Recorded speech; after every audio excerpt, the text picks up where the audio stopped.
بسم اللہ الرحمن الرحیم۔ السلام علیکم۔ امید کرتی ہوں آپ ٹھیک ٹھاک ہوں گے، خیریت سے ہوں گے۔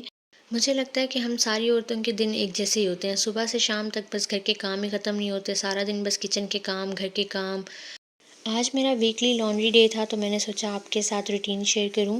میں اپنی بیڈ شیٹس بھی ویکلی چینج کرتی ہوں کیونکہ میرے روم میں بیڈ پہ سارے بیٹھتے ہیں تو مجھے اچھا نہیں لگتا، تھوڑی سی بھی چادر گندی ہو یا میلی ہو تو میں ویکلی چینج کرتی ہوں۔ مجھے ویسے تو گھر کے سارے کام ہی بہت اچھے لگتے ہیں، مجھے اچھا لگتا ہے گھر کے سارے کام کرنا، لیکن کپڑے دھونا میرا سب سے فیوریٹ کام ہے۔ جب میرا دل سیڈ ہوتا ہے تو میں مشین لگا لیتی ہوں۔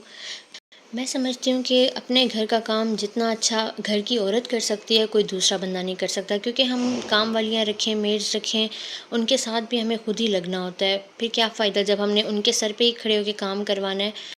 ویسے بھی مجھے بھی نہیں پسند گھر میں میڈس کا کام کرنا اور امی کو بھی نہیں پسند، ہم دونوں ہی مل کے کر لیتے ہیں، لیکن اب میری شادی ہو جائے گی تو میں یہی سوچ رہی ہوں کہ میں کم سے کم 2-3 کاموں کے لیے امی کو میڈ رکھ کے دوں گی، کیونکہ امی اکیلے تو نہیں کام کر سکتی۔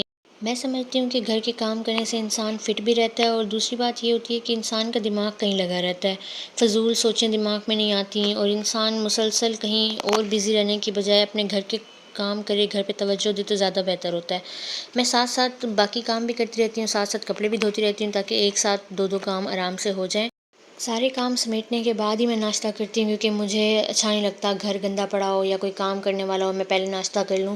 میں سارے کام کر کے فری ہو کے پھر ہی ناشتہ کرتی ہوں، اور چائے تو دن میں 2 سے 3 بار کمپلسری ہے۔ اب گرمیوں میں بھی میں 3 سے 4 بار تو چائے پیتی ہوں، سردیوں میں تو جتنی دفعہ مرضی دے دو۔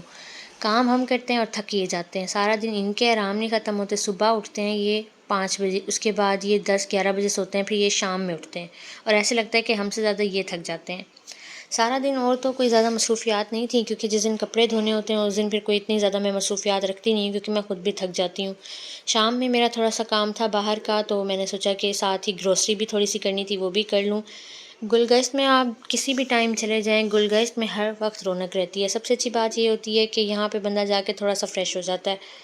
میں نے آپ کو جیسے بتایا تھا کہ میں زیادہ تر گروسری لطیف سے ہی کرتی ہوں، یہ بہت ہی اچھا سپر اسٹور ہے، اور یہاں پہ ہر چیز بہت ہی صاف ستھری، اور پرائز ایک جیسے ہی ہوتے ہیں، چاہے آپ کہیں چھوٹی دکان سے لیں یا بڑی دکان سے لیں، پرائسز میں کوئی فرق نہیں ہوتا۔ لیکن اس کی سب سے اچھی بات یہ ہے کہ یہاں پہ ہر چیز بہت صاف ستھری ہوتی ہے، چاہے آپ کچھ بھی لے لیں، مسالے لے لیں یا کچھ بھی لے لیں، کوئی بھی چیز ایسی نہیں ہوتی جو گندی ہو۔ مجھے تقریباً 4 سے 5 سال ہو گئے ہیں جیسے گروسری کرتے ہوئے، اور مجھے اس کے علاوہ کہیں سے بھی گروسری کرنا پسند نہیں ہے۔ میری کوشش ہوتی ہے اگر میں نے 2-3 چیزیں بھی لینی ہیں تو میں یہیں سے لوں۔ میرے گھر سے یہ بہت ہی دور پڑتا ہے، لیکن میری کوشش ہوتی ہے کہ چلو اگر چکر لگ رہا ہے تو یہاں سے ہی جو چیزیں لینی ہیں لے لوں۔ ویسے تو منتھلی گروسری ہوتی ہے، لیکن جیسے منتھ اینڈ پہ کچھ نہ کچھ ختم ہو جاتا ہے یا کچھ بندہ بھول جاتا ہے تو پھر میں یہیں سے ہی جا کے لیتی ہوں، مجھے اس کے علاوہ نہ کہیں سے لینا اچھا بھی نہیں لگتا۔ باقی تو اسٹور میں اور کوئی مسئلہ نہیں ہے، بس منتھ کے سٹارٹ میں یہاں پہ گروسری کرنا تھوڑا مشکل ہو جاتا ہے، کیونکہ بلنگ میں بہت زیادہ رش ہوتا ہے، بلنگ کرواتے ہوئے انسان بس تھک جاتا ہے۔ آج کے اتنے مہنگائی کے دور میں بھی اگر ہم ہر چیز افورڈ کر رہے ہیں، خرید پا رہے ہیں، تو اللہ تعالیٰ کا لاکھ لاکھ شکر ادا کرنا چاہیے، اور اللہ تعالیٰ سے دعا کرنی چاہیے کہ اللہ تعالیٰ ہمارے ساری پہ رحم کریں۔ اتنی مہنگائی کی وجہ سے بہت سے لوگ ایسے ہیں جو سروائیو کرنا جن کے لیے مشکل ہوا ہے۔ اللہ تعالیٰ ہم سب کے حال پہ رحم کریں۔ اگر آپ کو میری ویڈیوز اچھی لگ رہی ہیں تو میرے چینل کو سبسکرائب کریں تاکہ آنے والی مزید ویڈیوز آپ کو مل سکیں۔ تھینک یو سو مچ۔ اللہ حافظ۔